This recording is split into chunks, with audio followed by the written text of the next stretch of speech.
जय श्री हरि भक्तों। आज हम सब एकत्र हुए हैं कार्तिक मास की कृष्ण पक्ष की पवित्र एकादशी रमा एकादशी की महिमा और कथा सुनने के लिए। यह वही एकादशी है जो स्वयं माता लक्ष्मी जी को अत्यंत प्रिय है। इस दिन जो भी भक्त व्रत उपासना और श्री विष्णु का नाम का स्मरण करते हैं, उनके जीवन से दरिद्रता, संकट और पापों का नाश होता है। तो आइए सबसे पहले हम सब श्रद्धा भाव से श्री हरि और माता रमा यानी कि लक्ष्मी जी का ध्यान करें। ओम नमो भगवते वासुदेवाय। रमा एकादशी का परिचय देती हूँ। रमा एकादशी कार्तिक मास की कृष्ण पक्ष की एकादशी तिथि को मनाई जाती है। यह व्रत माता लक्ष्मी को समर्पित है और इसी कारण इसे रमा एकादशी कहा गया है, जहाँ रमा का अर्थ है लक्ष्मी, जो भगवान विष्णु के हृदय में वास करती हैं। रमा एकादशी तु श्रेष्ठा सर्व पाप प्रणाशिनी, अर्थात यह एकादशी सारे पापों का नाश कर मनुष्य को वैकुंठ धाम तक पहुंचाती है। इस दिन जो भी भक्त सच्चे मन से उपवास रखता है, सत्य बोलता है, ब्रह्मचर्य का पालन करता है और श्री विष्णु की आराधना करता है, उसे हजारों यज्ञों का फल प्राप्त होता है। रमा एकादशी के दिन प्रातः काल स्नान कर स्वच्छ वस्त्र धारण करें, फिर भगवान विष्णु का ध्यान करते हुए संकल्प लें, आज मैं रमा एकादशी का व्रत रखती हूँ, जिससे मुझे जीवन के पापों से मुक्ति मिले और श्री हरि की कृपा भाव बना रहे। घर में या मंदिर में श्री विष्णु और माता लक्ष्मी की मूर्ति या चित्र स्थापित करें, फूल, दीप, नैवेद्य, तुलसी दल अर्पित करें, रात्रि में जागरण करें और भगवान का नाम कीर्तन करें। हरि राम हरे कृष्ण, कृष्ण कृष्ण हरे हरे, हरे राम राम राम हरे हरे। रमा एकादशी की कथा आरंभ करती हूँ। अब मैं आप सबको वह पवित्र कथा सुनाने जा रही हूँ जो स्वयं भगवान श्री कृष्ण ने राजा युधिष्ठिर को कही थी। एक बार राजा युधिष्ठिर ने श्री कृष्ण से कहा, हे जनार्दन, कृपा कर बताइए कि कार्तिक मास के कृष्ण पक्ष में जो एकादशी आती है उसका क्या नाम है, उसकी क्या महिमा है और उसका पालन कैसे करना चाहिए। भगवान श्री कृष्ण ने कहा, हे धर्मराज, यह जो एकादशी कार्तिक कृष्ण पक्ष में आती है उसे रमा एकादशी कहा जाता है। यह एकादशी अत्यंत पुण्यदायी और मोक्षदायिनी है। इसकी कथा सुनने मात्र से ही मनुष्य के पाप नष्ट हो जाते हैं।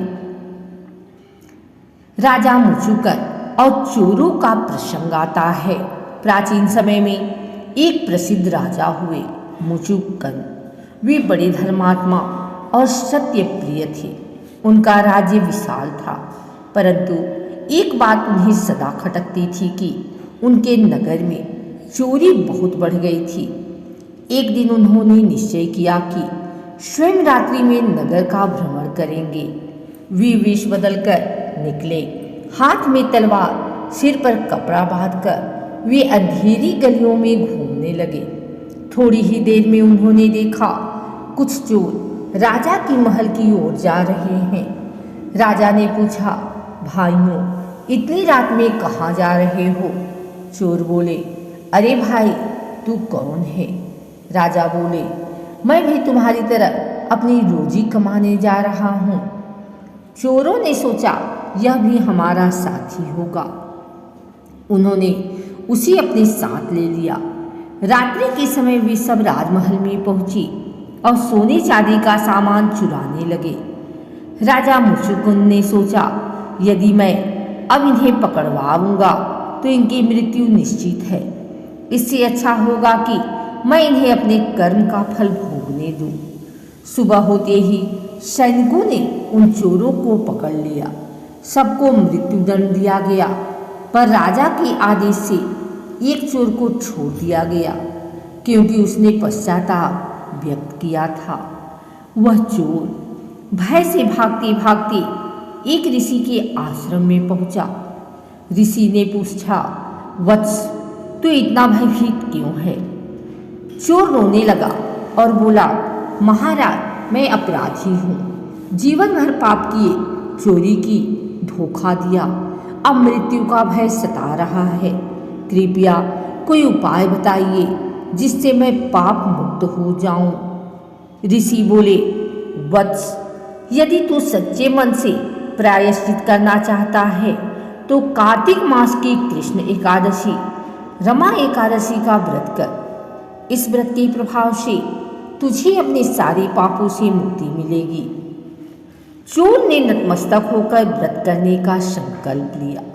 जब रमा एकादशी आई, उसने पूरे श्रद्धा भाव से व्रत किया, रात्रि में जागरण किया और भगवान विष्णु का नाम लिया। कुछ ही दिनों बाद उसकी मृत्यु हुई, लेकिन जब यमदूत आए तभी विष्णुदूत भी वहां प्रकट हुए। उन्होंने कहा, यह प्राणी रमा एकादशी का व्रत कर चुका है, अब यह हमारे स्वामी विष्णु लोक का अधिकारी है। इस प्रकार वह चोर अपने पापों से मुक्त होकर वैकुंठ धाम चला गया। भगवान श्री कृष्ण बोले, हे धर्मराज युधिष्ठिर, इस प्रकार रमा एकादशी का व्रत मनुष्य के सबसे भयंकर पापों को भी धो देता है। यह व्रत करने से मनुष्य को 100 यज्ञों का फल मिलता है। जिसे धन की कमी हो उसे यह व्रत लक्ष्मी प्राप्ति देता है।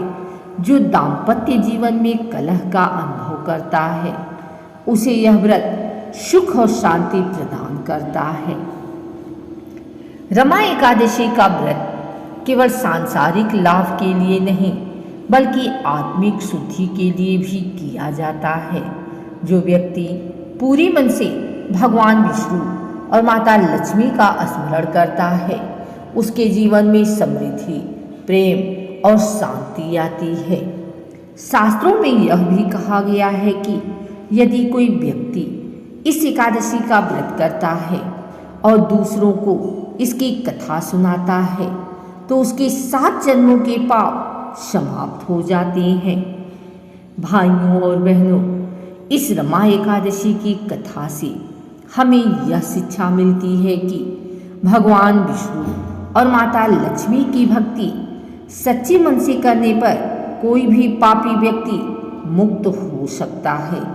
सच्ची निष्ठा और आस्था से किया गया एक छोटा सा उपवास भी बड़े बड़े पापों को भस्म कर देता है।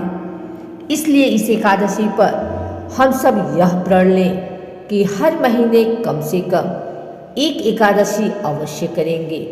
अपने जीवन में सत्य, दया और धर्म को अपनाएंगे। अब हम सब मिलकर भगवान विष्णु और माता रमा का स्मरण करें। ओम श्री लक्ष्मी रमणाय नमः। ओम नमो भगवती वासुदेवाय। जय श्री हरि, जय माता रमा लक्ष्मी। यह व्रत जीवन के तीनों लोकों में कल्याण करने वाला है। जो व्यक्ति रमा एकादशी के दिन व्रत, दान, कीर्तन या कथा श्रवण करता है उसे पितृ ऋण से मुक्ति मिलती है और विष्णु धाम की प्राप्ति होती है। शास्त्रों में कहा गया है कि रमा एकादशी यो नरः श्रीणोति कथा शुभाम सह वैकुंठ लभेत लोकम विष्णुनाद्यप समप स्थिरम। अर्थात जो व्यक्ति इस कथा को श्रद्धा से सुनता है वह भी वैकुंठ धाम में स्थान पाता है। प्रिय भक्तगण, यदि यह कथा आपके मन को छू गई हो तो इसे अपने परिवार, मित्रों और बच्चों तक पहुंचाइए। रमा एकादशी हमें सिखाती है कि सच्चे मन से किया गया एक संकल्प हमारे भाग्य को बदल सकता है। माता रमा और भगवान विष्णु की कृपा आप सब पर बनी रहे, यही मेरी प्रार्थना है। हरि नाम स्मरण करते रहिए, संकट सब दूर होते रहेंगे। जय श्री हरि, जय माता रमा।